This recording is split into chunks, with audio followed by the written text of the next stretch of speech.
반갑습니다. 이제 오늘은 이제 6회째 강의가 됐습니다. 반갑습니다.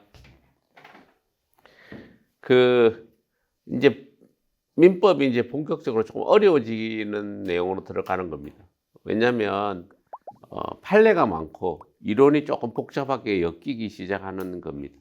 그러니까 지금 저번 강의까지는 법률행위 내용의 유효 요건 중에 확정 가능에 대한 얘기를 좀 했습니다. 그래서 특히 이제 가능에서 민법에서의 불능 개념에 대한 얘기를 했고요. 오늘은 적법 사회적 타당성에 대한 얘기를 하는데, 적법성에 관한 부분이 이제 강행법규 위반이고, 사회적 타당성에 관한 부분이 103조 선량한 풍속 기타 사회 질서에 반한 법률 행위, 104조 이제 불공정한 법률 행위, 이런 내용이 들어있고요. 특히 103조에 이제 부동산 이중매매에 관한 내용이 좀 사례로 있습니다. 오늘 강의를 준비하면서 보니까 강행법규 위반에 대한 내용을 좀 하고요. 한 20분. 그 다음 103조 반사회적 법률행위 강의를 한 20분 하면 어느 정도 되고, 그 다음에 부동산 이중매매에 관한 사례를 이제 저번에 말씀드린 대로 하면 아마 시간이 어느 정도 1시간이 그래도 넘을 것 같아요. 그에 맞춰서 강의를 하고, 104조 부분에 관해서는 이제 103조의 예시인데 그 내용이 복잡한 내용이라기보다는 쭉 설명을 간단하게 드리는 걸 하고, 오늘은 먼저 강행법규 위반에 대한 내용을 먼저 하겠습니다.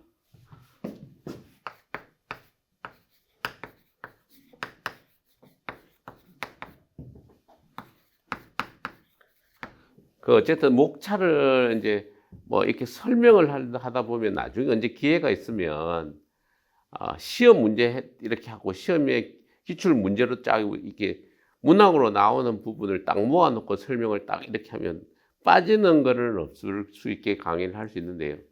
강의를 그렇게 하면 나중에 기억이 잘 안 됩니다. 훈련도 안 되고. 지금 이런 강의를 기본으로 먼저 머리를 이렇게 어떻게 목차를 외우느냐 하는 강의를 기본적으로 먼저 쭉 이렇게 훈련을 하고, 나중에는 시험 문제를 쫙 이렇게 문제에 틀리냐 맞느냐를 이렇게 외워야 됩니다. 지금은 기본 이해에다가 체계를 잡는 암기를 병행을 해야 됩니다. 이제 그러니까 목차를 쫙 이렇게 써내려가는 것보다, 이게 강행법규 위반 이렇게 하면 옛날로 치면 한 25점 정도의 약수령 문제가 나왔다 생각하면 이걸 목차를 어떻게 잡는지 하는 걸 먼저 좀 봐 보십시오. 강행법규 위반 이렇게 나오면 이런 제반으로 쓰면 법률을 이렇게 시험에 머릿속에 이제 정리하고 있는 내용이 의, 요건, 효과, 절차잖아요. 의, 요건, 효과, 절차인데 의는 문제 소재에 해당하는 거고, 그 다음에 요건에 대한 부분이 이게 두 개가 묶여 있는 겁니다. 알고 보면. 기본 사고 훈련은 의, 요건, 효과인데 요건에 대한 부분을 어떻게 하느냐. 요건은 원인입니다. 법에서. 효과는 결과입니다. 그리고 그걸 어떻게 절차적으로 하느냐. 절차는 민사소송법적 얘기니까 굳이 민법에 있어서 많이 안 써도 되고, 나중에 이제 기회 되면 민사소송법적인 강의를 할 기회가 있으면 이거 어떻게 또 민법 실체법하고 연결되는지를 또 같이 이렇게 이해에 맞춰서 이제 공부하면 훨씬 이해가 빠를 수 있습니다. 그래서 여기서 이제 강행법규 위반이라는 개념은 사실 처음에 이제 개념부터 출발하면 이게 강행법규라는 게 보면 법률행위 내용의 유효 요건 중에 적법성에 관한 부분이잖아요. 법률행위 내용의 적법성, 적법 여부와 관련되어 있는 부분입니다. 강의가 조금씩 어려워진다고 이해하시면 됩니다. 여기서부터 이제 쭉 나가는 강의는 조금씩 어려워지는 내용으로 산들인데, 이게 되게 중요한 내용입니다. 103조, 특히 오늘 할 103조 부동산 이중매매, 104조, 그 다음 앞에 강행법규 위반 내용도 사례가 많습니다. 책을 보면. 사례가 많다는 건 여러분들이 한 번 읽을 걸 아니고 읽을 때 세 번쯤 읽고 넘어가셔야 된다는 겁니다. 우리도 옛날에 제가 사법고시 공부할 때나 법대 공부를 할 때 이게 똑같은 양으로 이렇게 똑같은 스피드로 똑같이 읽었는데 지나고 나서 이렇게 보면 그런 게 아니었던 거예요. 되게 중요한 부분은 많이 읽고 그냥 간단한 부분 이해만 하고 넘어가야 됩니다. 간단한 이 설명에 이해를 붙여놓은 그 이해만 하고 될 부분을 그 시간 똑같이 들여서 그냥 여러 번 읽을 필요가 별로 없는 거예요. 알고 보면 중요한 부분을 중첩적으로 이렇게 입체적으로 쌓아 올려 간다는 느낌이 되게 중요한 거예요. 그래서 법률행위 강행법규 위반이라는 건 기본적으로 그러니까 이게 강행법규하고 임의법규라고 하는 임의법규 뭐 제가 이제 뭐 이게 막 딱 외워서 딱 강의하고 이런 스타일은 아니다 보니까 약간 조문이 틀릴 수도 있고 조금 기억에 의존하는 부분이니까 원래는 조문을 이렇게 책을 가지고 펴서 공부를 같이 읽으면 좋긴 한데 지금은 그럴 상황은 아니니까 어쨌든 뭐 그런 부분은 기회 되면 또 한번 해보기로 하고요. 강행법규 위반에 있어서 제일로 포인트 되고 정리돼야 될 부분은 이 단속 규정과의 가는 이 판례 내용입니다. 실질적으로 시험을 내거나 딱 외우고 있어야 될 부분은 기본 개념을 바탕으로 하는 판례에 대한 내용이잖아요.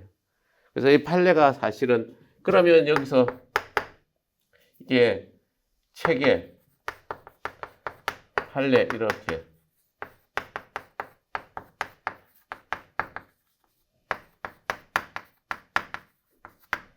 이제 어떻게 보면 공부를 25점 약수를 쓴다 내지는 머릿속에 정리하는 훈련하는 걸 한번 들어보시는 겁니다.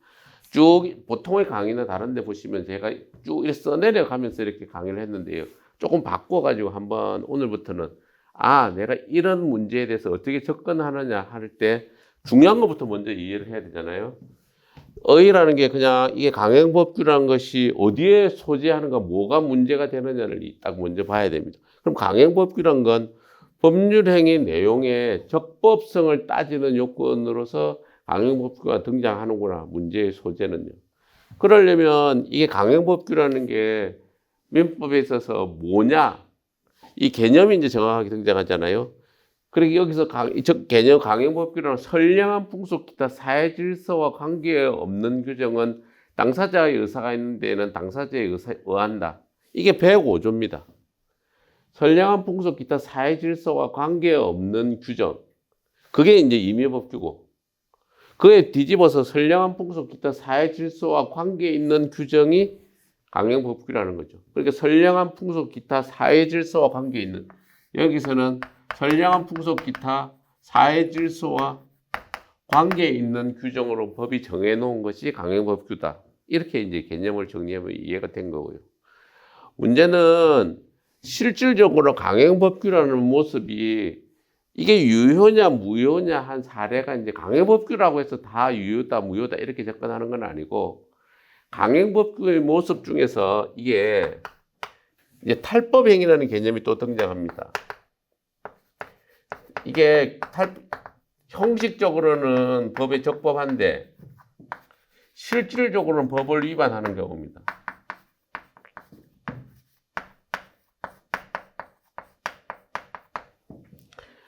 그러니까 실질적으로 이제 법학에서 민법에 있어서 강행법규다, 이 탈법행위다 아니다 하는 부분은 형식적으로 적법한데 실질적으로 위법하냐 하는 이런 부분을 규제하는 원래 이 출발을 먼저 잠깐 이해를 하시면 이게 실질적으로 이제 보면 동산의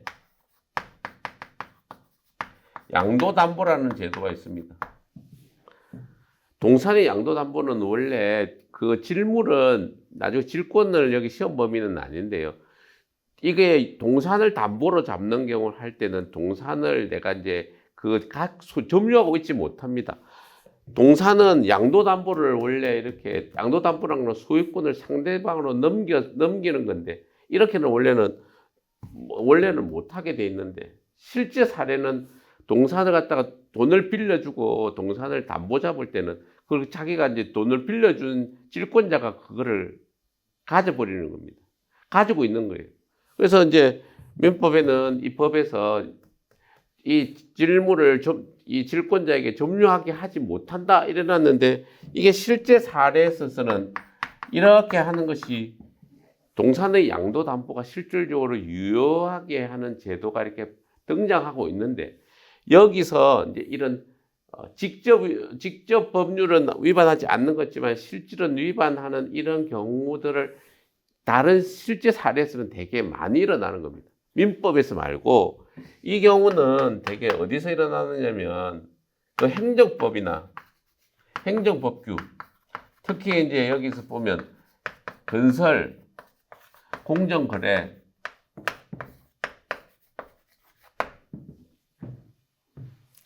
건설업 하도급 그 법에 보면 원래 이제 건설 부분에 있어서 공정거래를 담보하기 위해서 그 하도급을 원래 뭐 일괄에 가서 일괄 하도를 금지한다 만다 뭐 이런 건설적인 이런 위법 행위를 규제하기 위한 법들이 많습니다. 그리고 공정거래법도 보면 탈법 행위라고 하는 이런 실질은 적법을 가장하지만 내용은 불법적인 이런 부분들을 규제하기 위한 법들이 무수히 많습니다. 공정거래법이나 건설 관련법이나 이런 기타 행정법규 안에는 이런 내용이 되게 많습니다. 그리고 공인중개사 법령 안에도 이런 내용들이 좀 많잖아요. 그러니까 실질적으로 뭐 이런 내용을 정확하게 뭔가 지금 기억해서 민법적으로 접근하기는 어려운 거고, 나중에 탈법 행위라고 하는 이 광역법규 위반의 행위가 건설이나 공정거래나 공인중개사 그 관련 법령이나 이런 부분에 다 이렇게 엄청나게 많이 배치되어 있다. 이런 개념들이 영향을 주고 있다. 이런 개념을 우선 이해하는 것이 기본적으로 여기서 중요한 거고요. 실질적으로 이제 그 강행법규 위반이 유효냐 무효냐는, 그러니까 우리나라 지금 이 판례의 기본 태도는 개별적인 사안을 보고서 판단하는 거예요. 기본적인 취지는, 자, 우리가 이제 실무자들하고 이제 학자들, 교수님들이나 그 실제 판결하는 판사님의 경향이 조금 틀립니다. 요 얘기를 잠깐 보시면, 판사님들은 판결하는 사람은 구체적인 타당성에 좀 입각해서 이 사실에 입각할 때 어떻게 해결하는 것이 구체적으로 타당하냐 하는 쪽에 좀 많이 방점이 가했고, 이 학계나 교수들의 생각은 이게 법적인 논리 정합성,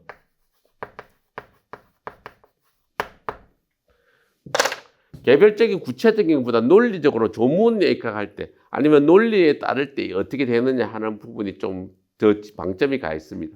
그러니까 이 학계에 주로 주된 다수의 견해나 판례 견해가 좀 틀릴 수 있는데, 이 사안에 대해서도 강행법규 위반이냐 안 하냐를 따질 때 개별적으로 이렇게 어느 정도 판단을 한다는 거예요. 그럼 여기서 이제 유효냐 무효냐 하는 거에 있어서 대표적인 여기 보면 여기 허가를 전제로 하는 거, 예를 들어서 식품적계급에 우리 그 음식점 무면허 영업 행위, 식품적계급을 보면 식당을 이제 하려면 그 허가를 받아야 됩니다. 식품적계급의 그 식당 영업 허가를 받지 않고서 거래를 하면 어떻게 하느냐? 아니면 공중위생법에 보면 숙박업을 하기 위해서는 허가를 받아야 됩니다. 이런 허가를 전제로 하는 경우에 허가가 없는 행위에 대해서는 이게 무효냐 유효냐 이렇게 할 때 실질적으로 무효까지는 안 간다. 강행법이 이렇게 딱 정해져 있는데 이 법에 대해서 이걸 위반했다고, 자, 식당 영업 허가를 받지 않고 밥 팔았다, 식당에 음식물 팔았다, 무효냐? 사법상의 거래는 유효하고 그거에 대해서 이제 과징금이나 과태료나 하는 행정적인 벌칙만 간다 이 말이에요. 그 아까 말한 숙박업도 허가를 받지 않은 무허가 숙박업이 됐다 할지라도 똑같이 이렇게 하는데, 그게 아니고 여기서는 기본적인 틀은 면허를 이제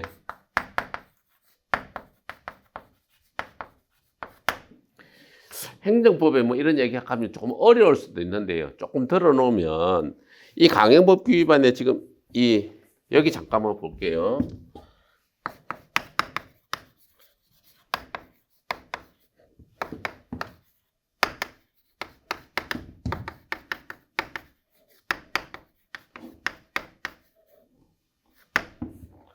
뭐 이게 민법 강의할 때 이런 얘기를 하면 뭐 딱 맞는지는 모르겠지만 들어놓으면 되게 이해를 풍부하게 가는 겁니다. 이게 행정법에 보면 허가, 그 다음에 특허, 면허, 인가 이렇게 뭔가 행정청이 해주는 행위가 여러 개 좀 나뉘어 있습니다. 좀 쉽게 얘기하면, 자, 이 얘기를 뭐 오늘 한번 들어보십시오. 요 얘기 강행법 위반에 대한 얘기, 이게 전제가 되는 거예요. 자, 행정청이라는 건 국가나 지방자치단체입니다.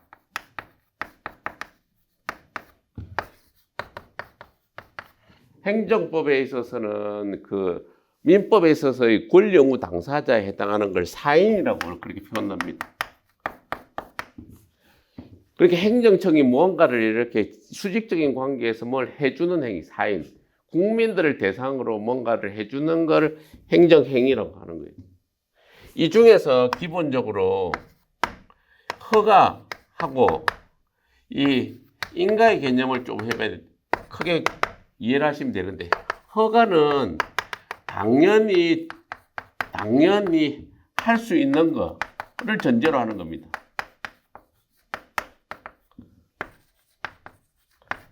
그러니까 쉽게 이야기하면 이 요건만 맞으면 그냥 해줘야 되는 겁니다.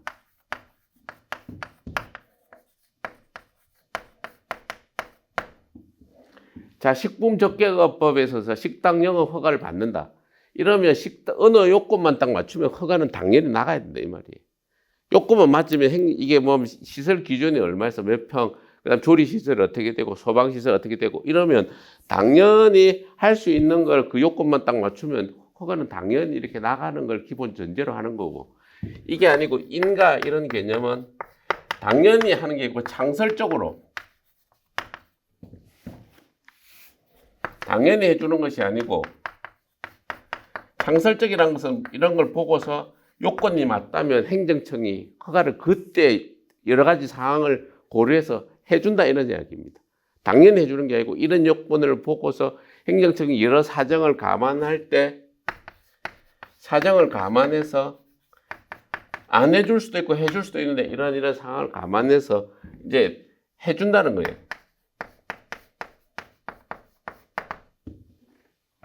이 정도만 이해하셔도 되게 큰 틀에서 이해를 하는 거고요.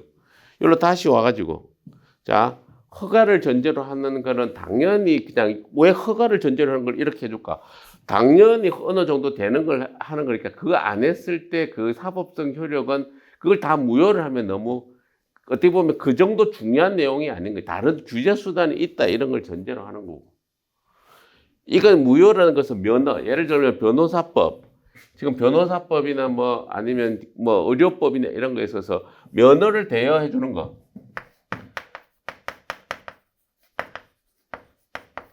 아니면 면허를 없는 사람이 동업 약정하는 거. 이런 거는 다 무효라는 거예요. 이해가 되시죠? 이 개념을 좀 기본적으로 이해해서 허가의 개념하고 면허, 인가의 개념적인 요소에 볼 때 어떤 거에 대한 규제가 훨씬 더 중요하니까 행정청이 깊게 개입해가지고 간섭을 하려고 하는 것들은 이 경우 행정법 위반이 무효로 좀 많이 오고, 그렇지만 어느 정도 요건만 되면 해주는 거는 유효를 해주고 사법상 효력을 무효를 하지 않고 다른 행정적인 벌칙만 가한다. 이런 식으로 이해하면 되는 거예요. 그래서 이걸 사례로 이제 주로 이제 많이 하는 게, 여기는 지금 그 공인중개사가 직접 거래하는 거. 공인중개사가 이 거래 상대방, 지금 뭔가 중개 행위를 하러 온 사람하고 직접 거래 계약을 체결해 자기가 보니까 이 물건이 좋아서 직접 거래 행위를 하는 것 자체는 무효를 하지 않는다는 거예요. 이거 또 여기서는 이제 공인중개사가 초과 보수 약정을 하거나 공인중개사가 자격이 없는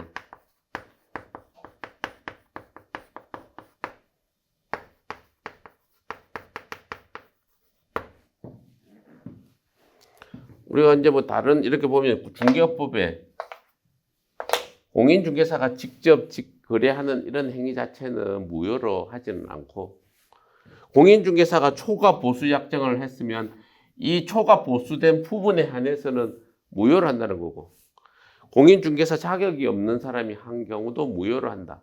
이렇게 된 취지를 조금 더 디테일하게, 이걸 단순히 이렇게 되면 무효냐 유효냐 왜라는 부분에 조금 더 관심을 가져보면 이런 얘기가 기본 전제가 깔려 있다. 행정법적으로.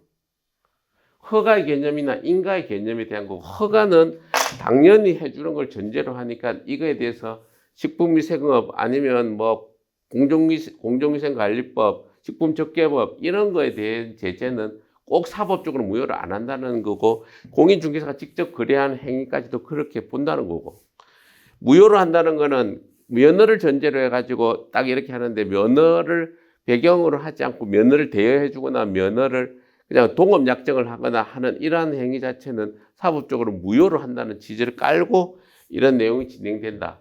이걸 이해하셔야 되는 겁니다. 이해가 되시죠? 그리고 마지막에 이 효과는 여기서는 일단 무효가 되는 겁니다.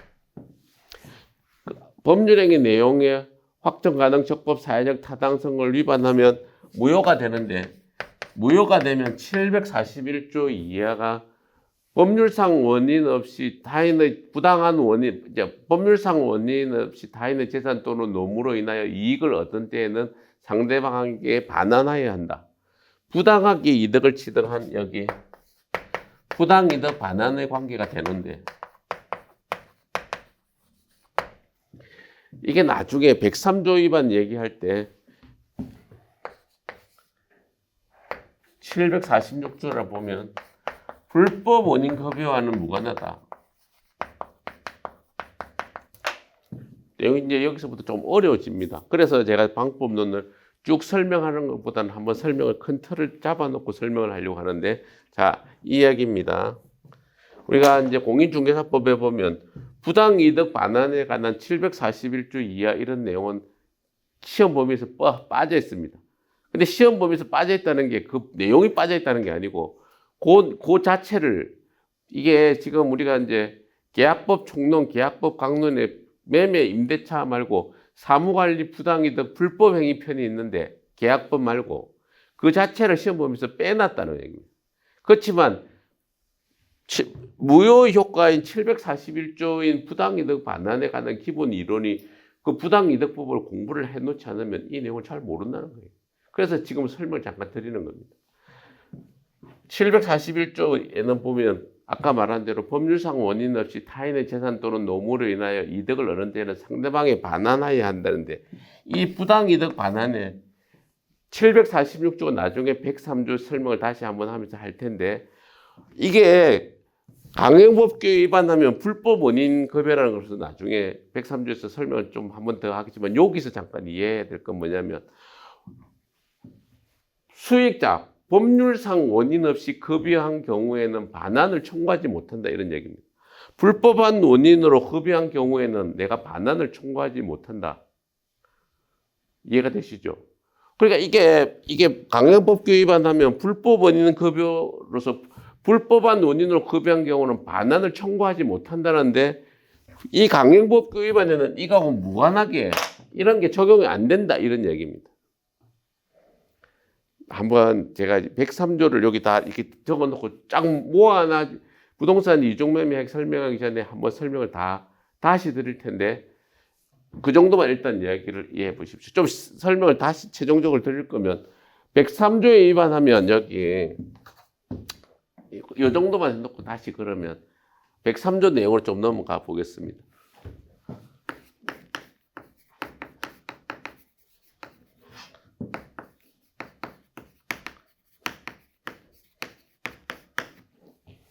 이렇게 뭐 우리 누나가 공인중개사 시험 민법 하면 그 공부하면서나 다른 거 하면서 되게 어렵다고 하는데, 내용이 여기서부터 어려워지기 시작합니다. 왜? 부당이득 반환 불법 원인 급여 그리고 행정법적인 내용이 배경이 있으니까요. 지금 불법 원인 급여가 뭔 말인지 지금 쉽게 안 와닿으시는 분들은 이게 뭔 말이지 이렇게 될 거고, 탈법 행위하고 단속 규정 이런 개념이 어떻게 쉽게 안 하다 하면 되게 어렵게 느껴지는 거죠. 그러니까 제가 설명을 한번 제가 드리는 방법은 103조하고 이 강행법규 위반에 대한 내용을 쫙 펼쳐놓고 그다음 이 두 개를 어떻게 비교해 가면서 이해를 하느냐를 이해하시는 쪽으로 가셔야 그다음에 세부적으로 나중에는 뭐 외우시든지 그렇게 가는 거고. 반사회적 법률 행위를 먼저 잠깐 보시면 여기서도 중요한 게 이 요건을 이제 보면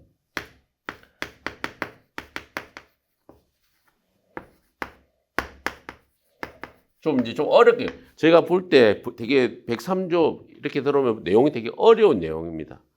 이제 어려운 내용인데 여기서 반사적 법률 행위는 결국에는 어떤 경우가 103조 위반이냐 하는 내용이 제일 초점인 거예요. 일단은.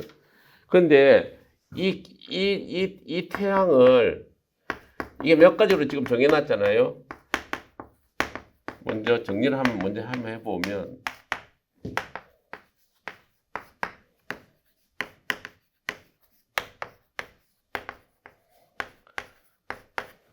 여기에 지금 이렇게 하면 나중에 효과 자 다시 외우는 방법은 결국엔 의 요건 효과 이런 식으로 접근하는 거잖아요. 의 요건 효과에 있어서 요건은 주관적인 요건, 객관적인 요건 이렇게 나뉘는데요. 주관적인 요건. 주관적이라는 것은 규칙 사유. 여기서 말하는 일반적으로 고의 과실이 있느냐 하는 규칙 사유의 개념 내지는 이거의 문제인데 여기서는 이제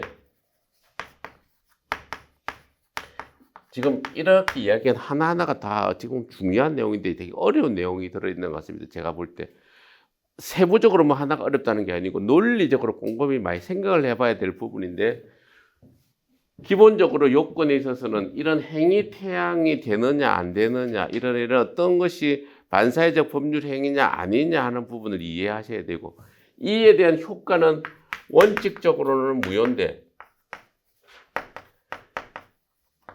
이게 예외적으로 이제 746조라고 하는 불법 원인 급여하고는 어떤 관계가 있느냐 하는 내용이 연결돼야 되고 나중에 여기서 뜯어가지고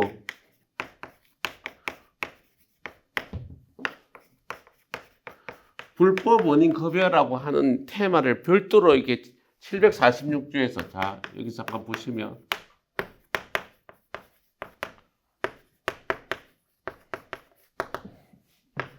왜 이게 또 103조하고 746조 지금 부당이득법에 나오는 불법 원인 급여가 이렇게 맞물려서 이렇게 돌아가고 예?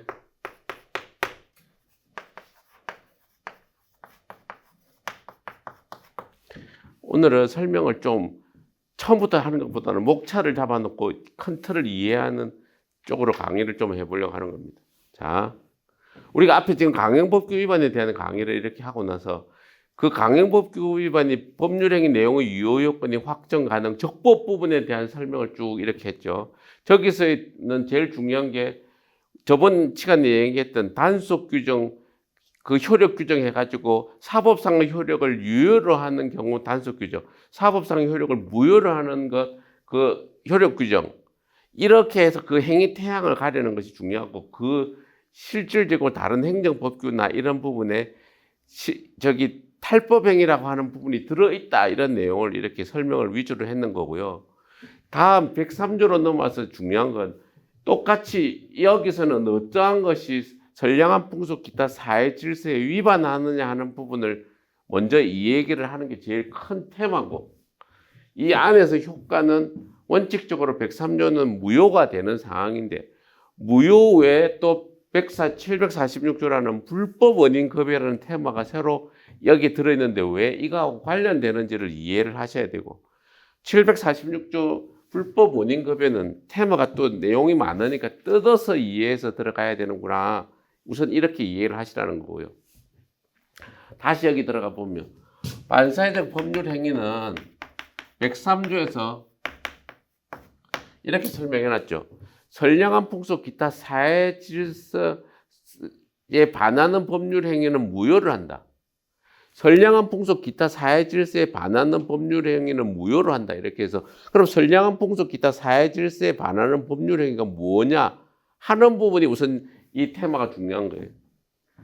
그러면 여기서 이제 또 뒤에 나오는 게 그러면 104조 불공정한 법률행위라고 다음 시간에 아마 할 것 같은데 103조하고 104조하고의 관계는 또 어떻게 되느냐.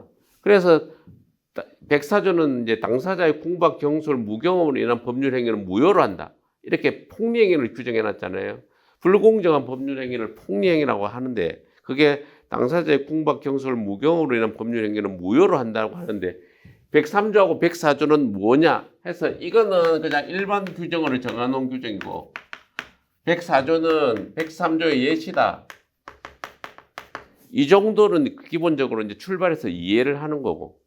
그러면 제일 중요한 개념은 선량 풍속 기타 사회 질서에 관한 법률행위인데 선량 풍속 기타 사회 질서에 관한 거는 어쨌든 뭘 기준으로 하겠습니까? 사회 통념에 비추어 거래 관행에 비추어서 판단할 수밖에 없다. 이렇게 하는데 그러면 그 선량한 풍속 기타 사회 질서에 반하느냐 안 하느냐 하는 내용들이 쭉 이렇게 많은데 실질적으로 이제 주로 이제 판례들이 많고 좀 다투어지는 것이 이 정의관념에 반하는 거냐 안 하느냐 하는 사례들이 좀 많다는 거예요. 그리고 여기서는 그 테마를 보면 주관적인 요건을 말고 객관적인 요건부터 먼저 살펴보면 인륜에 반하는 행위 그러니까 이게 판례는 이 태양을 결국에는 쭉 끌어오는데 법률행위 내용이 직접 선량한 풍속 기타에 반하거나 법률행위 강제하는 것이 무효거나 아니면 조건을 결부시키는 것이 문제가 되거나 금전적으로 결부시키는 것이 문제거나 동기에 불법이 있어서 이것이 표시되거나 알려진 경우에는 무효가 된다 하는 뭉뚱그려서 이렇게 개념을 개별적 구체적으로 판단하게 만들어 놨는데 그 태양을 하나씩 정리해 놓고 이해를 하셔야 된다는 얘기를 드리는 거예요. 그래서 이제 제일 중요한 거는 사실은 여기서 정의관념에 반하는지 안 하는지 태양을 가지고 판례들이 쫙 나뉘어 있어요. 조금은. 그래서 여기서 이 내용을 조금 여기서 유효로 되는 경우 무효로 되는 경우를 나눠서 좀 정확하게 이해를 해야 된다. 이런 내용을 이제 먼저 큰 목차에서 설명을 드리고 그러면 인륜에 반한 행위 중에 제일로 이제 이해를 하셔야 될 처음에 첩계약하는 거잖아요. 뭐 공인중개사 시험에서는 이렇게 쭉 항목을 내놓고 이게 되느냐, 이게 반사회적 법률행위냐 아니냐, 이 중에서 뭐 반사회적 법률행위는 뭐냐에 박스를 넣어서 몇 개로 골라서 하든지 쭉 5개 지문을 내놓고 틀리냐 맞느냐 하는 내용으로 가는데 그렇게 최종적으로 정리하기에 앞서 반사회적 법률행위는 이런 테마를 가지고 객관적 요건에 있어서 제일 먼저 인륜에 반하는 행위는 무효를 하는데 인륜에 반하는 행위에 첩계약은 안 된다. 첩을 맺기로 하는. 그렇지만 이게 제일 중요한 건 기본적으로 하는 이 처가 동의를 하는지 말든지 하는 걸 무관한 거예요.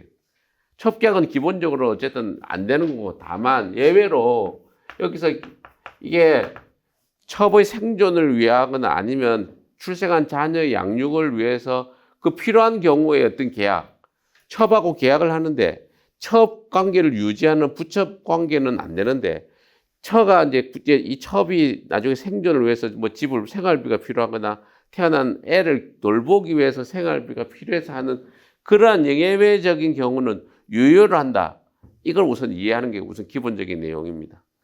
그리고 정의관념에 반하는 행위 중에서 이제 여기가 이제 몇 가지 대표적인 게 명의신탁,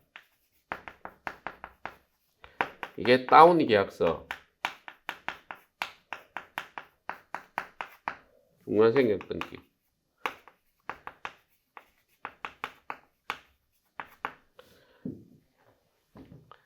요쪽이 이제 어떻게 보면 시험에서 제일 문항을 많이 넣어서 이해하려고 하는데 이걸 좀 이해를 한번 해보십시다.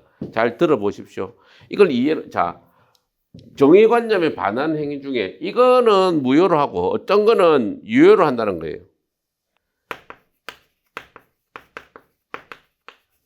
불법 행위를 하지 않는 조건으로 뭔가를 주는 거, 정한 대가로 뭔가를 주는 거. 그 다음에 부동산 이중매매에서 배임에 가담하는 거. 쭉 저희가 이거 보면 사례는 많습니다. 제가 이렇게 보면 사례를 다 뽑으면 한 30개는 되는 것 같아요. 30개를 지금 다 개별적으로 나열해서 설명하는 것보다 시험에 많이 나오거나 또 중요한 내용을 먼저 이렇게 이해를 해. 여기서 요 내용 정도는 지문에도 넣고 나오고 내용이 중요한 내용이니까 이걸 이해를 해 보십시다. 자, 정의관념에 반한 행위는 반사회적 법률이라고 행위를 하는데 어떤 거는 유효가 되고 어떤 거는 왜 무효가 되는지를 정확하게 알아야 됩니다.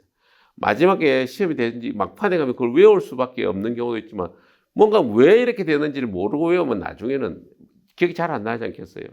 그리고 아무 큰 도움이 안 되고 유효가 되는 경우는 이렇게 보면 명의신탁은 기본적으로 유효하는 경우가 많아요. 종종 명의신탁은 유효하고요. 배우자 간의 명의신탁도 유효합니다. 그리고 유효 말고 이거는 페널티들이 많아요. 지금 이렇게 보면 제가 이제 이렇게 곰곰이 판례를 보면 다운 계약서를 체결하거나 명의신탁 계약을 하면 원래 명의신탁 부분이 명의신탁을 한 경우는 무효로 하는데요. 종종 간의 명의신탁, 배우자 명의신탁은 유효로 하되 명의신탁을 했을 때는 신탁자에게는 징역형이나 벌금형도 있고 과징금 30% 이내 범위 내 과태료까지 해서 행정적인 제재가 강한 거예요. 한다 하더라도 유효를 해준다 하더라도 그 당사자의 신탁자나 수탁자에게 피해가 어마어마하게 가는 거예요. 다운계약서도 마찬가지입니다. 다운계약서를 썼을 때 다운계약서에 대한 이 페널티나 벌칙, 행정벌이나 이런 것들이 그 실질적으로 유효한다는 걸 넘어설 정도로 크게 많이 가했으니까 이 자체는 그냥 유효를 해줘도 된다는 게 하나의 기본 베이스고, 또 하나는 명의신탁이나 다운계약서는 이해관계가 계속 거래가 넘어가기 때문에 거래 안전을 위해서는 이 자체를 다 무효로 했다가는 너무 거래가 엉겨버려요. 그러니까 어쩔 수 없이 아까 지금 얘기한 대로 여기 판사님들은 사례를 놓고서 구체적 타당성을 자꾸 쫓는다고 그랬잖아요.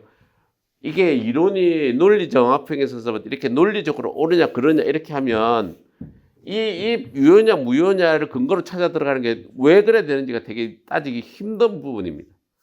판사님들은 판결할 때 여기서 논리적으로 딱딱 맞냐 떨어지냐 이렇게 하기보다는 개별적인 사례에 있어서 구체적으로 이게 타당하냐 안 하느냐에 기초한 거고, 이걸 뒤집어서 이렇게 좀 이 근거에서 들어가 보면 명의신탁이나 다운계약서는 실질적으로 거래 안전을 도모할 필요가 있고, 또 하나는 페널티가 많기 때문에 꼭 사법적으로 무효를 안 해도 된다. 그게 우선 중요한 겁니다.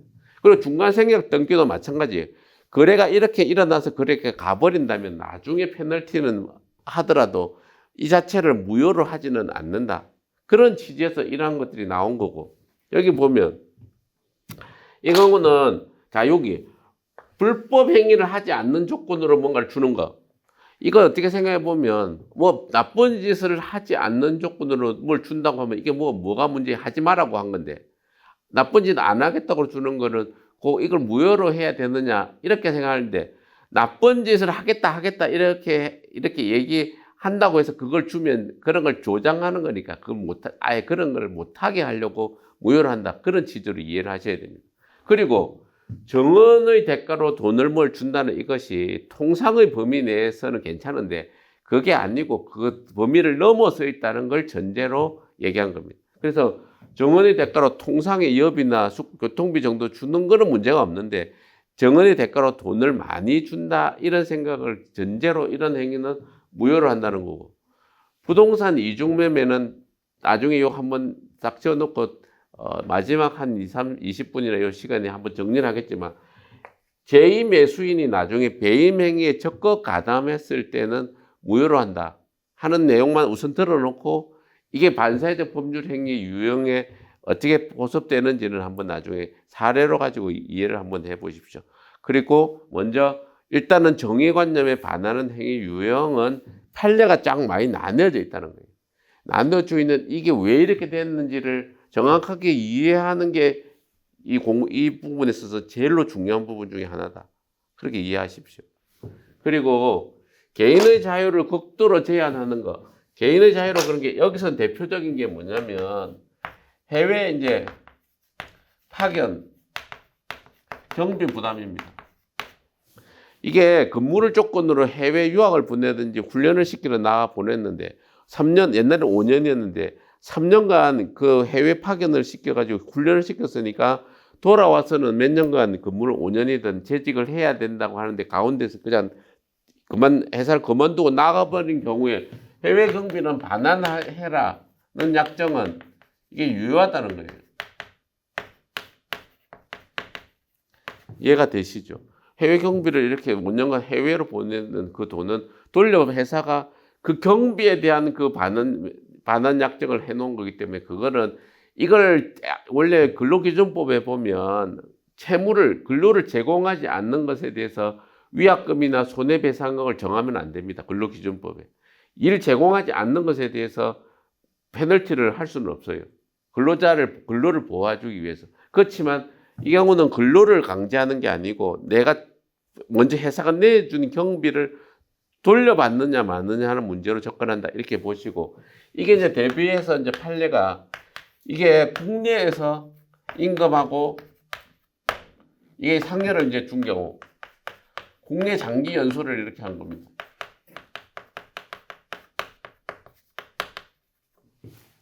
이때는 이렇게 자, 국내 장기간 연수 판례들 이야기입니다. 국내 장기 연수를 시켰는데 그 장기 연수를 하는 동안에 임금하고 통상의 상여를 줬는데 그 기간에 이제 어느 정도 근무해라 이랬는데 그만두고 나가버리려고 할 때 이때는 국내에서 이제 장기 연수에 들어가는 임금이나 상여금들을 돌려받으려고 하면 안 된다. 이해가 되시죠? 이런 것들이 이제 나중에 모아서 사례를 가지고 판례를 만든다 이렇게 이해하시면 되고 생존의 기초가 되는 재산을 처분하는 것 예를 들면 절이 자기 생존의 존립의 기초가 되는 재산을 매각하는 것 이런 것들은 안 되는 거고 자 도박행위 자 도박 채무 부담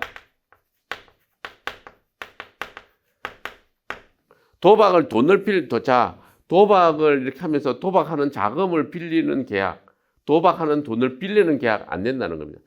이게 불법적인 목적으로 한다는 걸 알면서 뭐 돈을 빌리는 이런 행위 자체는 안 되는데 판례 좀 알아두는 여기 때는 꼭 이렇게 서로 대비되는 개념을 좀 정말 알아야 되는데 내가 도박 채무가 있는데 도박 채무를 갖다가 이제 처리하기 위해서 내가 부동산을 매각에 대해서 대리권을 받는 거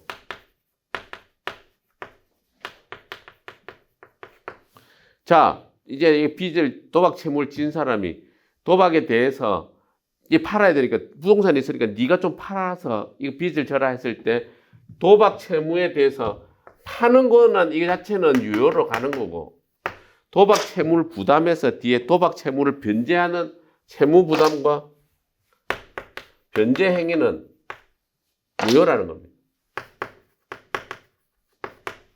사례는 많은데 자 우선 여기 반사회적 법률 행위에서 사례는 막 몇십 개 많단 말이에요.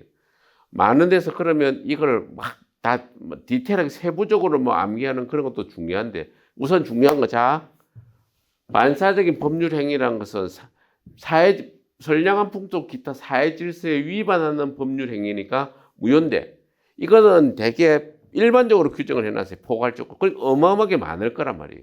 근데 그거를 판례는 아까 말한 대로 이게 법률 행위 자체가 문제가 있거나 법률 행위에 뭘 결부시키는 것이 문제가 있거나 아니면 여기에 금전적인 거래를 엮는 것이 문제가 있거나 아니면 이것이 행위 자체가 동기에 불법이 있어서 그것이 표시된 경우나 아니면 이런 것들은 개별적으로 들어가는데 그 유형의 인륜에 반하는 행위, 정의관념에 반하는 행위, 개인의 자유를 극도로 제한하는 행위, 생존의 기초가 되는 재산의 처분 행위, 사행 행위, 도박 같은 거 이런 유형화를 시켰다 이렇게 이해를 하시고 제가 이렇게 판례를 몇 가지 들어가면서 하는 건 뭐냐 상대적으로 이게 보면 두 개가 비슷하게 가는데 어떤 경우는 유효가 됐다고 어떻게 무효가 됐다 하는 그 취지가 각각씩 조금씩 달라지는 것들에 주목해서 공부를 정리하는 것이 현명하다.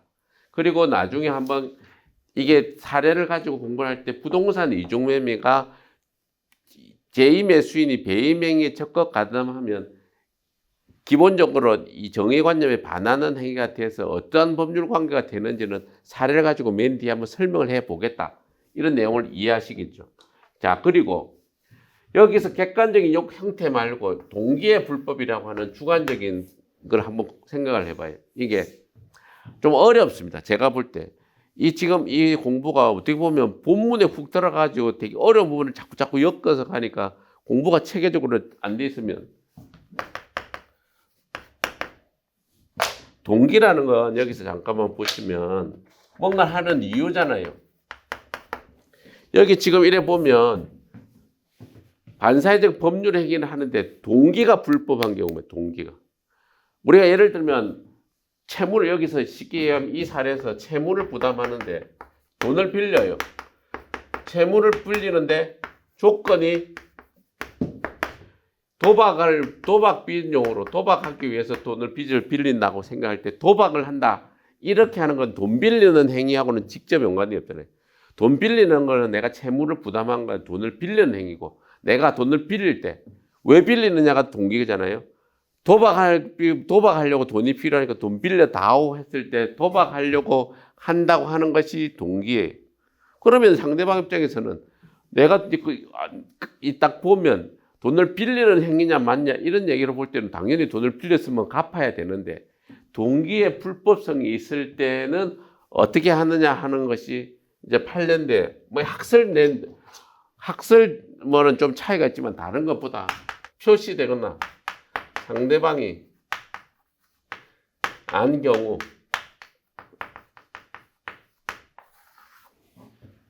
예? 이 계약 내용이 동기가 이렇게 오픈되어 있어야 된단 말이에요. 상대방이 이 내용을 알거나 이것이 오픈되어 있어서 도박한다는 걸 알아야면서 빌려준 경우는 결국에는 반사회적 법률 행위가 돼서 무효가 된다. 이런 취지입니다. 그리고 이 내용도 알고 보면 사실 동기의 불법 이 내용 하나만 가지고도 되게 견해 대립이 있고 이걸 판례는 또 어떻게 보고 이 사례는 어떻게 보고 하는 식으로 되게 좀 어려운 내용이에요. 어쨌든 그렇지만 천천히 이 내용을 이해를 하시고 자, 요게까지 이렇게 하고 나면 원칙적으로 반사회적 법률 행위는 무효가 돼요. 무효가 되면 아까 741조 부당이득 반환의 법률 관계가 돼서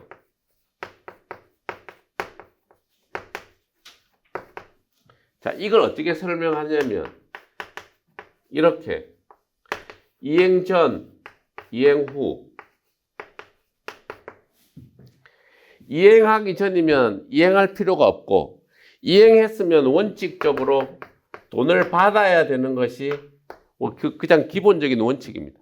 부당이득이라는 게 내가 줬으면 주기 전에는 부당이득 관계이기 때문에 이게 무효가 되니까 줄 필요가 없고 주었으면 내가 준 것을 돌려받는 것이 기본 원칙인데 103조 선량한 풍속 기타 사회 질서에 위반한 행위를 한 걸 상대방한테 이렇게 돌려받게 하면 선량한 풍속 기타 사회 질서 위반 행위를 한 사람을 보호해 주는 것이 되는 것이 되니까 못한다는 게 이쪽 논리로 넘어가는 거예요. 이해가 되시죠? 원래는 이쪽에 부당이득 반환의 741조 계약이 무효가 되거나 이렇게 했을 때 서로 주고받은 거 주기 전에는 줄 필요가 없고 주은 상태에서는 각자 돌려받아서 원위치 시키는 것이 맞잖아요. 근데 여기서 불법 원인 급여를 해서 746조를 보면 불법의 원인으로 재산이나 노무를 교부한 경우에는 반환을 청구하지 못한다. 이렇게 되어 있습니다. 본문. 이 양을 잠깐 여기 들어보시면 불법의 원인으로 재산이나 노무를 준 때는 본문 반환을 청구하지 못한다. 다만 단서 이렇게 됐습니다. 불법의 원인이 수익자에게 있을 때는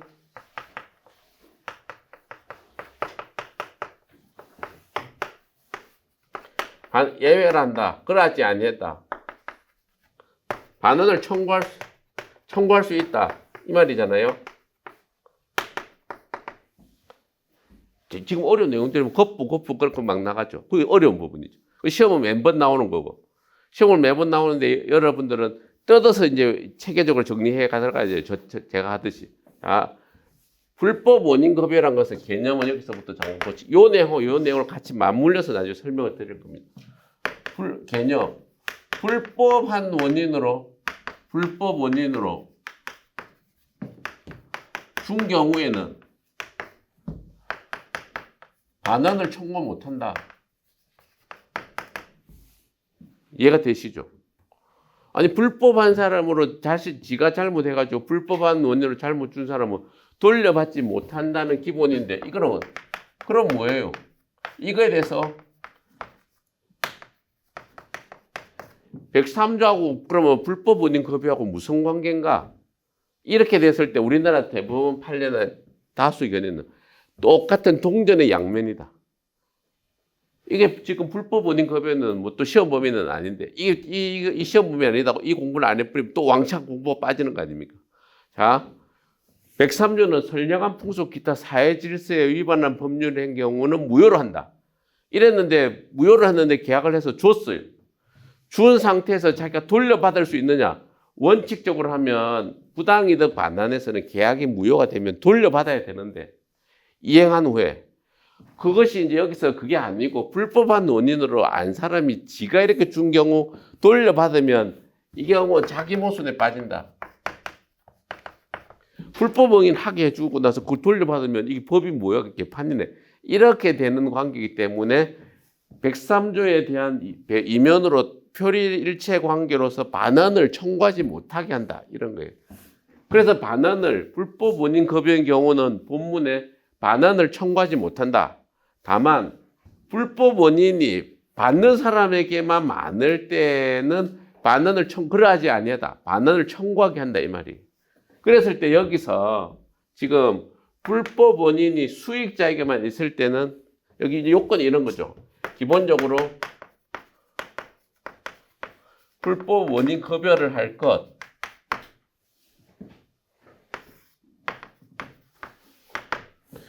여기서 불법 원인 급여를 하는데 불법. 그럼 여기서 이제 불법이 뭐냐 하는 개념하고 급여의 개념이 뭐냐 하는 쪽으로 자 이렇게 목차를 잡는 거예요. 이게 결국엔 단편적으로 이렇게 외우는 그런 거 말고 이게 뭐예요? 지금 장 변호사가 보면 아니 이 목차를 이렇게 크게 잡으면서 자꾸 안에서 이 목차를 갈라치게 하면서 세부적으로 들어가잖아요. 정리되는 거. 이걸 막 딱 외워서 막 가르치는 거면 이렇게 하지 않을 텐데 사고를 해보는 거예요. 이 리걸 마인드적으로. 그랬을 때 불법 원인 급여라는 것은 뭐에서 출발했고 이게 관련되는 103조하고는 어떤 관계가 문제 출발로서 중요한 거고 그리고 나서 요건 넌 746조라는 조문에서 이렇게 딱 규정해놨는데 불법이 이렇게 뭐 말하느냐 이러면 이 103조의 사회 질서의 위반 너의 개념이구나 라는 것이 불법 원인급여의 불법이고 급여라는 부분에서 된 게 종국적인 것이어야 돼요. 그래서 내가 준다. 급여는 준다는 거잖아요. 예, 이런 건 개념입니다. 사례로 되게 좀 내용이 많은 겁니다. 어떤 사람이 도박 자금을 도박 빚이 있었는데 이걸 담보하기 위해서 근저당을 설정해 줬어요.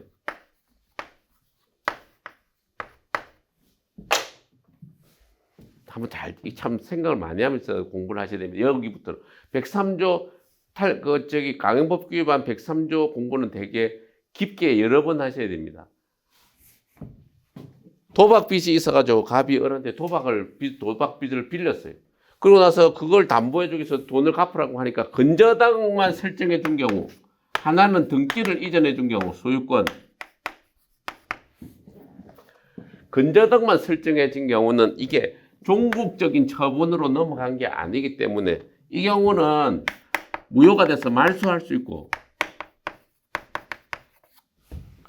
등기를 이전한 경우는 종국 처분이니까 말소를 못한다. 이게 무슨 소리냐? 이해가 되셔요? 아니 그러니까 도박 빚에서 가지고 도박 빚으로 넘기는데 근저당만 설정해 준 경우에는 빠꾸시킬 수 있는데 등기를 다 넘겨서 소유권 이전 등기라도 못 넘긴다. 왜? 선량한 풍속 기타 사회질서에 위반한 행위를 국가가 이제 이렇게 국연적으로 개입할 때 아직 근저당 설정했을 때는 경매도 해야 되고 뭔가 절차를 아직 안 한 상태에서는 빠꾸시키려고 하는 거고 네가 잘못해서 다 줘버렸을 때는 돌려받지 못하게 한다 이런 취지. 알고 보면 아니 내가 근저당만 담보 잡힌 거랑 소유권 등기 넘긴 거랑 무슨 차이가 있는데 이걸 나눌까? 뭐예요? 개별적 구체적으로 따지더라는. 예? 논리 정합적인 얘기보다는 개별적 구체적으로 따져봤을 때 국가가 어디 이게 지금은 반사회적 법률 행위는 무효로 해서 결국에는 불법 원인이 준 사람한테 많이 있을 때는 못 돌려받게 해놨는데 그럼 어느 경우는 돌려받을 수 있게 하고 어떤 경우는 못 돌려받게 할 수 있는 걸 쫙 나누는데 그래서 이제 판례가 고민한 거 여기서 이제 이 불법 원인 있을 그러하지 아니하다 이렇게 해놓고 이 판례가 두 개를 이제 비교를 한 거예요. 불법성을 두 개를 비교해가지고 자 판례는 개별적 구체적으로 자꾸 들어간다는 걸 여기서도 볼 수 있습니다. 두 개 불법을 봤을 때 불법 원인이 수익자에게 더 크게 많다면 야, 이 조문은 불법 원인이 수익자에게 있을 때만 반환을 청구할 수 있다고 하는데 불법 원인이 100대 빵으로만 되느냐 51대 49대로 될 때 되느냐 하는 걸 구체적으로 개별적으로 따져서 상당한 정도 불법성이 더 클 때 이 수익자에게 불법성이 더 상대적으로 봤을 때 엄청 크게 느껴질 때는 100대 빵 아닌 경우도 돌려받게 반환 청구를 할 수 있게 하겠다 이런 취지예요. 이해가 되시죠? 그러니까 이걸 불법을 비교 형량해서 원래는 반환 청구를 못하게 하는데 불법을 두 개 비교해가지고 수익자와 급여자, 준 사람, 수익자 두 개의 불법을 비교해서 수익자의 불법이 더 어느 정도 상당한 정도 크다 이러면 반환을 청구하게 하겠다는 취지로 이렇게 한 거고 여기는 이제 소유권에 기한 거 되게 어려운 내용들을 막 엄청 모아놨습니다. 여기가 제가 볼 때는 한 5천 이거 치면 한 5천원 되는 내용이죠. 5천이 아니고 뭐 10천에 해당하는 거죠. 어떻게 보면 제일 중요한 내용이니까 이 책은 한 5번 읽고 정리해야 되는데 자 소유권에 기한 물권적 청구권 자 갑과 을이 이렇게 등기를 넘겨줬다고 봐요. 근데 이게 반사회적 법률 행위가 돼서 무효가 되면 소유권은 갑에게 있어야 된단 말이에요. 원래는 무효가 되면 갑에게 있는데 갑에 그러면 부당이득 반환 청구를 못해도 갑이 소유권에 기한 반환 청구도 할 수 있어야 되지 않느냐 하는 게 논리적으로 맞는 얘기인데 이렇게 하면 불법 원인 급여의 이 규정 취지랑 안 맞는 거예요. 그러니까 이게 뭐 법률적으로는 어떻게 판례는 103조와 표리 관계를 사법의 어쨌든 이 정의관념을 실현하기 위한 규정이니까 이 소유권은 반사적으로 을에게 넘어간다. 이렇게 해석한다는 거예요. 반사적 효과로. 이게 103조 위반이면 103조 위반인 소유권자가 소유권을 주장하면 이게 이 정의관념이 안 맞지 않냐. 이게 부당이득 반환 청구 못하도록 소유권을 돌려받을 수 있으면 자기 권리안을 그대로 돌려받으니까 이 경우 못한다. 또 불법행위에 기한 손해배상 청구권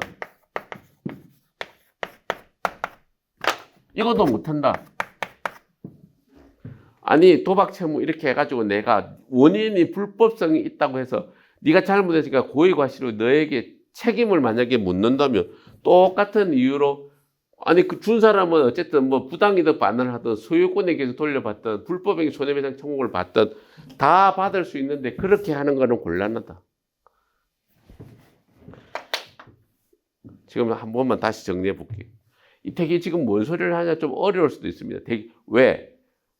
여기서 이렇게 가만 보면 우리가 이 지금 테마가 나온 게 지금 불법 원인 급여라는 테마를 가만히 보면 불법 원인 급여가 부당이득 편에서 여러분들 책에서 안 나오는 부당이득 편에서 우선 나와요. 부당이득 편에서 나오는데 지금 이쪽이 다른 제도와의 관계는 소유권에 기한 물권적 청구권과 또 부당이득법에서 부당이득 반환 청구권과 불법에 기한 손해배상 청구권이 각자 비교 개념으로 우선 나오니까 아니 이게 불법행위가 손해배상 청구권이 그 뭐야라는 게 시험 범위 공인중개사 시험 범위도 아니니까 읽어본 적이 별로 없어요. 교통사고 났을 때 아까 말씀을 한번 드렸죠. 채권 강론에는 계약법 총론 강론 해서 계약법 총론에 있고 계약법 강론에 매매 임대차 이렇게 있고 그 다음에 사무관리 부당이득 불법행위가 있는데 사무관리 부당이득 불법행위는 여러분들 한 번도 안 읽었을 거예요. 책으로 기본서를 이 관계를 어쨌든 이해하려니까 어렵고 이 이야기는 아까 말한 103조의 연장선으로 여기서 온다는 거예요. 원칙적으로 지금 이행 전에는 이렇게 되고 이행 후에는 어떻게 하는데 이게 민법의 기본적인 부당이득의 기본 원칙에서 다시 예외를 이렇게 정하는 거니까 지금 뭔가 이쪽에 대한 이해부터 해서 넘어가기가 되게 어렵죠. 지금 오늘 강의는 제가 한 강의 중에 지금 제일로 깊게 제일 어려운 내용으로 들어가 있는 내용이니까 한번 기본서를 볼 수 있으면 이걸 뭐 지금 유튜브나 이런 아니면 인터넷에서 보면 반사회적 법률행위 내지는 강행법규 위반 이래 치면 인터넷에 기본서가 없더라도 그걸 쭉 한번 읽을 수가 있으니까 그 내용이 되는 거고 요 이야기 여기 잠깐 놔보겠습니다. 아니 강행법규 위반을 얘기하면서 여기도 보면 불법 원인 급여하고는 무관하다는 얘기를 여기서 잠깐 하다고 띄어서 절로 넘어갔는데 불법 원인 급여와 무관하다는 말이 무슨 말이냐 이러면 이게 강행법규 위반하면 불법 원인 급여하고는 상관없이 이거는 무효를 이유로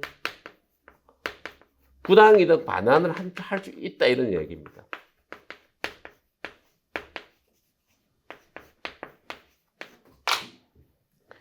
잘 생각을 나중에 한번 떠오리 생각을 하면서 자 이렇게 이해를 하셨죠. 법률행위 내용의 유효 요건에 지금 적법하고 사회적 타당성이 있다. 적법이라는 거는 강행법규 위반인데 효과 기본적인 어떤 지금 무슨 사유가 돼서 효과는 무효다. 103조도 어떤 효과를 해서 효과는 무효다. 근데 103조는 746조 불법 원인관계와 표리관계에 있어서 절로 이렇게 넘어가는데 강행법규를 위반하면 무효는 무효인데 이게 보면 746조로 해서 수익자가 뭐 불법 원인이 수익자에게 있는데 아니면 반환을 청구 못한다 이런 내용이 아니고 그냥 바로 민법 부당이득 원칙론으로 가서 이게 반사회적 법률 행위가 아니므로 이렇게 판례를 그렇게 정리한다고요. 강행법규 위반해서 법에 적법하지 않다 하더라도 반사회적 법률 행위가 아니므로 부당이득 반환을 청구하지 못한다. 이렇게 해서 이게 얘기를 적어 놓은 이유가 뭐냐?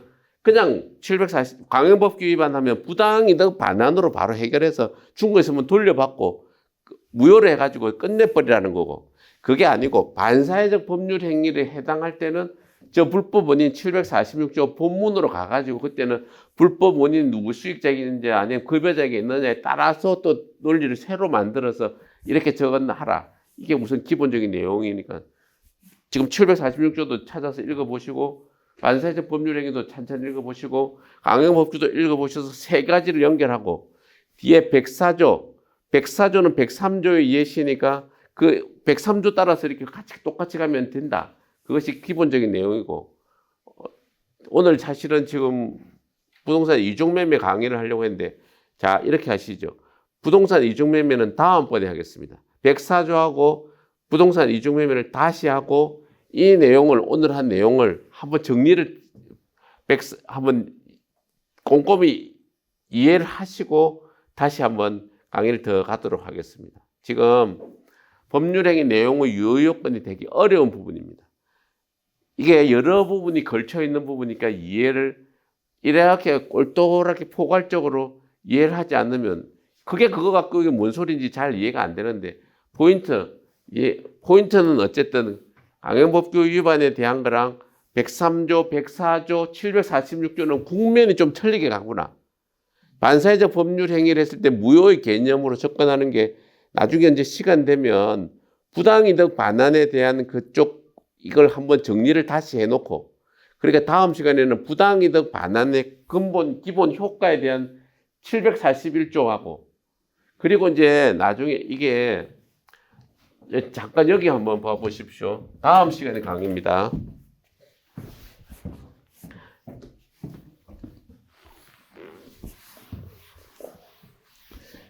다음 강의를 듣는다고 전제로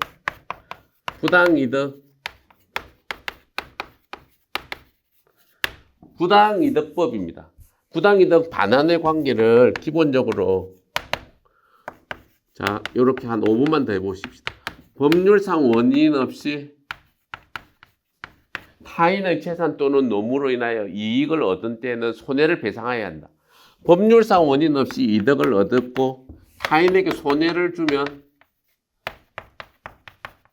타인에게 이걸 반환해야 한다. 이해가 되시죠? 법률상 원인 없이 뭘 이득을 얻고 누구한테 손해를 주면 이걸 반환한다는 건데 이 구조를 잠깐 보시면 두 가지입니다. 원칙은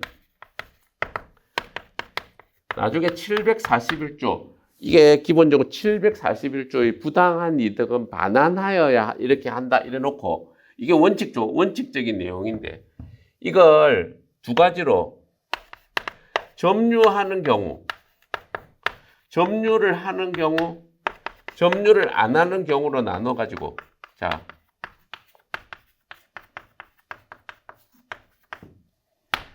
내가 매매 계약을 했는데 매매 계약이 무효가 됐어요. 그럼 내가 매매 계약이 무효되는 동안에 내가 가지고 있는 이 지금 아파트든 뭐든 내가 가지고 있는 상태에서 내가 점유를 하고 있을 때 아니면 이 아파트를 다른 사람한테 팔아버리든지 불이 났다든지 뭔가 이게 점유를 하지 않았을 때 이걸 각자 나눠놨는데 우리 민법은 이 점유를 전제로 하는 거는 201조, 203조에서 점유자와 회복자의 관계라고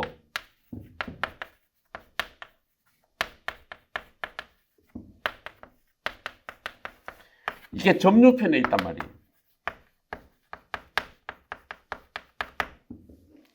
점유자와 회복자의 관계에서 점유자가 회복자에게 어떠한 관계를 하느냐 하는 201조, 203조에서 과실수취권, 그 과실로 인해서 멸실을 훼손한 때 비용상한 청구권이라는 201조, 202조, 203조를 여기다 딱 배치해놨는데 점유를 하지 않는 이 경우는 어디냐면 741조, 749조에서 점유를 안 한 경우는 가액을 배상해야 한다.